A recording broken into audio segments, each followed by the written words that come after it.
बर्फ से ढकी 7 पहाड़ियों के बीच 15,000 फीट की ऊंचाई पर स्थित गुरुद्वारा श्री हेमकुंड साहिब सिखों का पवित्र धार्मिक स्थल है। यहाँ हर साल लाखों श्रद्धालु पहुँचते हैं। बर्फ की झील के किनारे बना यह गुरुद्वारा अपने आप में अद्भुत व आकर्षक लगता है। लेकिन क्या आपको मालूम है कि हेमकुंड साहिब की खोज किसने की थी और यहाँ यह स्ट्रक्चर किसने बनाया? अगर नहीं तो ये वीडियो देखने के बाद आपको सब कुछ समझ में आ जाएगा। नमस्कार दोस्तों, स्वागत है आपका यूकेपीडिया में। दोस्तों, दशम ग्रंथ में वर्णित है कि 7 पहाड़ियों से घिरे हुए इस सुमेर पर्वत पर श्री गुरु गोविंद सिंह जी ने तपस्या की थी। कहा जाता है कि इस तपोस्थान की खोज 1930 के दशक में संत सोहन सिंह और हवलदार मोदन सिंह ने की थी। सबसे पहले 1937 में एक झोपड़ी बनाकर वहां श्री गुरु ग्रंथ साहिब जी को सुशोभित किया गया था, जिसके बाद 1960 में यहीं पर 10 वर्ग फीट का एक कमरे का निर्माण कर गुरुद्वारा साहिब का रूप दिया गया। लेकिन यह वह आकार नहीं था जैसा इसे होना था, क्योंकि इतनी ऊंचाई पर और वह भी जहां साल के 6 से 8 महीने 10 फीट तक बर्फ गिरती हो, वहां ऐसे गुरुद्वारे का टिक पाना असंभव था। ठीक इसी समय 1960 के दशक के मध्य में major general Harkirat Singh, engineer in chief भारतीय सेना ने गुरुद्वारे का दौरा किया था।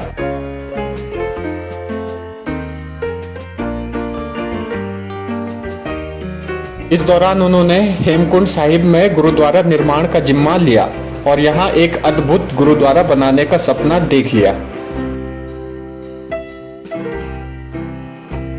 मेजर जनरल हरकीरत सिंह ने डिजाइन और निर्माण का नेतृत्व करने के लिए सैन्य इंजीनियरिंग सेवा के आर्किटेक्ट मनमोहन सिंह सियाली को चुना।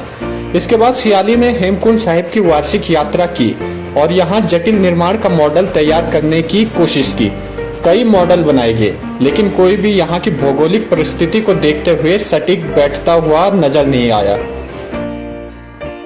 क्योंकि गुरुद्वारा साहिब के लिए एक ऐसा स्ट्रक्चर चाहिए था जो बारिश, बर्फबारी और तूफानी हवाओं में भी खराब न हो सके।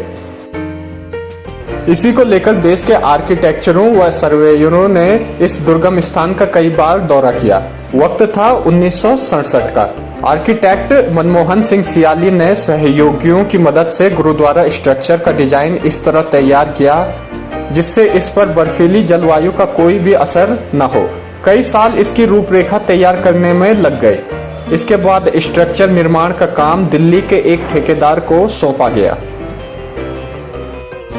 जिसने आर्किटेक्चरों की देखरेख में इसे तैयार किया। दिल्ली के गुरुद्वारा रकाबगंज साहिब के पास पूरा स्ट्रक्चर असेंबल किया गया। अब सबसे बड़ा चैलेंज इस स्ट्रक्चर को दुर्गम स्थान तक पहुंचाना था। गोविंद घाट तक तो स्ट्रक्चर को सड़क मार्ग से पहुंचा दिया गया, लेकिन इस दुर्गम रास्ते से स्ट्रक्चर को हेमकुंड साहिब तक पहुंचाना चुनौती बन गया। लिहाजा स्ट्रक्चर के अलग अलग पार्ट बनाए गए, जिसे गोविंद घाट से उबड़ खाबड़ व पथरीले रास्ते से मजदूरों ने श्री हेमकुंड साहिब तक पहुंचाया। अब यहाँ इस ढांचे को खड़ा करना व इसे आकार देना भी किसी चुनौती से कम नहीं था, क्योंकि इतनी ऊंचाई, अनुकूल परिस्थिति, सर्द मौसम, बर्फबारी व राशन की कमी के बीच कार्य करना बेहद ही मुश्किल था। बावजूद इसके अथक प्रयास और मेहनत के बाद स्ट्रक्चर को हेमकुंड साहिब में इंस्टॉल किया गया। पूरी तरह यह स्ट्रक्चर करीब 2 साल यानी कि 1981 से 82 के बीच में इंस्टॉल हुआ।